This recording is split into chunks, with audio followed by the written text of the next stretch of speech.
Hello दोस्तों, welcome है आपका स्पेशल नॉलेज में। दोस्तों, आज मैं आप लोग के लिए लेके आई हूँ एकादशी की पौराणिक कथा, जिसकी वजह से इस निर्जला एकादशी का नाम भीमसेनी एकादशी पड़ा। आइए जानते हैं इस कथा के माध्यम से। भीमसेनी एकादशी पांडवों के भाई भीम के नाम पर पड़ी थी। और एक बार क्या होता है कि भीम व्यास जी से कहते हैं कि हे पितामह, भ्राता युधिष्ठिर, माता कुंती, द्रौपदी, अर्जुन, नकुल और सहदेव सभी एकादशी का व्रत करते हैं और मुझे भी करने को कहते हैं, परंतु पितामह, मैं उनसे कहता हूँ कि मैं भगवान की भक्ति पूजा तो कर सकता हूँ, दान भी दे सकता हूँ, परंतु बिना भोजन के नहीं रह सकता हूँ। इस पर व्यास जी कहने लगे कि हे भीमसेन, यदि तुम नरक को बुरा और स्वर्ग को अच्छा समझते हो तो प्रति मास की एकादशी को व्रत अवश्य रखना चाहिए और अन्न का त्याग करना चाहिए। तब भीम कहने लगे कि हे पितामह, मैं तो पहले ही कह चुका हूँ कि मैं भूखा नहीं रह सकता हूँ। यदि वर्ष भर में कोई एक ही व्रत हो तो मैं रख सकता हूँ, क्योंकि मेरे पेट में वृक नाम वाली अग्नि है जो कि मुझे बिना भोजन के रहने ही नहीं देती है। भोजन करने से ही वह शांत होती है, इसलिए पूरा उपवास तो क्या, मैं एक समय भी बिना भोजन के नहीं रह सकता हूँ, मेरे लिए कठिन होगा। अतः आप मुझे कोई ऐसा व्रत बताइए जो वर्ष में केवल एक ही बार करना पड़े और मुझे स्वर्ग की प्राप्ति हो जाए। श्री व्यास जी कहने लगे कि हे पुत्र, बड़े बड़े ऋषियों ने बहुत शास्त्र आदि बनाए हैं, जिनके बिना धन के थोड़े परिश्रम से ही स्वर्ग की प्राप्ति हो सकती है। इस प्रकार शास्त्रों में दोनों पक्षों की एकादशी का व्रत मुक्ति के लिए रखा जाता है। व्यास जी के वचन सुनकर भीमसेन नरक में जाने के नाम से भयभीत हो गए और कांपकर कहने लगे कि क्या करूं, मास में 2 व्रत तो मैं कर नहीं सकता, हाँ वर्ष में 1 व्रत अवश्य ही करने का प्रयत्न करूंगा। अतः वर्ष में 1 दिन व्रत करने से मेरी मुक्ति हो जाए, ऐसा कोई व्रत उपाय हमें बताइए। सुनकर व्यास जी कहने लगे कि वृषभ और मिथुन की संक्रांति के बीच ज्येष्ठ मास के शुक्ल पक्ष की जो एकादशी तिथि आती है उसका नाम निर्जला है। तुम उस एकादशी का व्रत करो। इस एकादशी के व्रत से स्नान और आचमन के सिवा जल वर्जित है। आचमन में 6 मासे से अधिक जल नहीं होना चाहिए, अन्यथा वह मद्यपान के सदृश हो जाएगा, यानी कि मदिरा के समान होगा।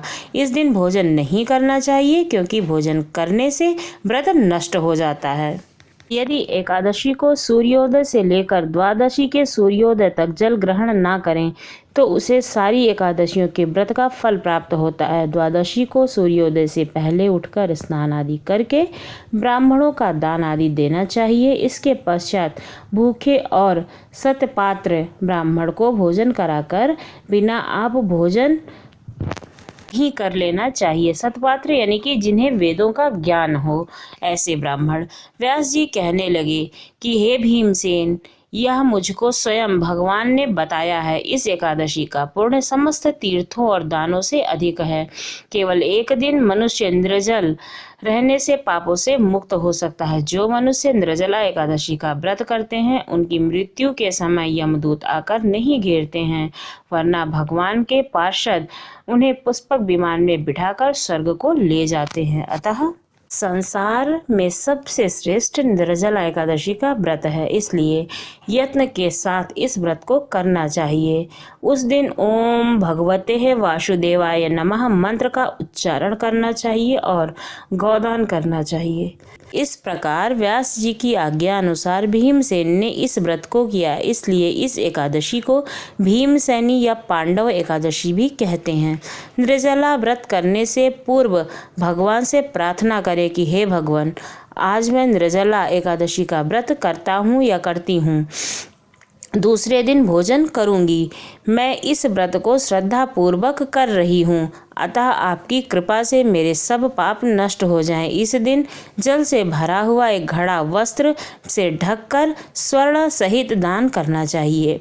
जो मनुष्य इस व्रत को करते हैं उनको करोड़ों पल सोने के दान का फल मिलता है, और इस दिन यज्ञादीप करते हैं उनका फल तो वर्णन ही नहीं किया जा सकता है। इस एकादशी के व्रत से मनुष्य विष्णु लोक को प्राप्त होता है। जो मनुष्य इस दिन अन्न खाते हैं वे चांडाल के समान हैं वे अंत में नरक को जाते हैं। जिनसे निर्जला एकादशी का व्रत किया है वे चाहे ब्रह्म हत्या करे या मद्यपान करता हो, चोरी करता हो या गुरु से द्वेष रखता हो, मगर इस व्रत से के प्रभाव से को जाता है। हे कुंती पुत्र, जो पुरुष या स्त्री श्रद्धा पूर्वक इस व्रत को करते हैं उन्हें अग्रलिखित कर्म करने चाहिए। प्रथम भगवान का पूजन करना, द्वितीय गौदान करना, ब्राह्मणों को मिष्ठान व दक्षिणा देना, जल से भरे हुए कलश का दान अवश्य करना चाहिए। निर्जला एकादशी के दिन अन्य वस्त्र, उद्यापन यानी कि जूती आदि का दान करना माना गया है। जो मनुष्य भक्ति पूर्वक इस कथा को पढ़ते हैं और सुनते हैं उन्हें निश्चय ही स्वर्ग की प्राप्ति होती है। आपको ये कथा कैसी लगी जरूर बताइएगा। अच्छी लगी हो तो हमारे चैनल को सब्सक्राइब कीजिएगा। धन्यवाद।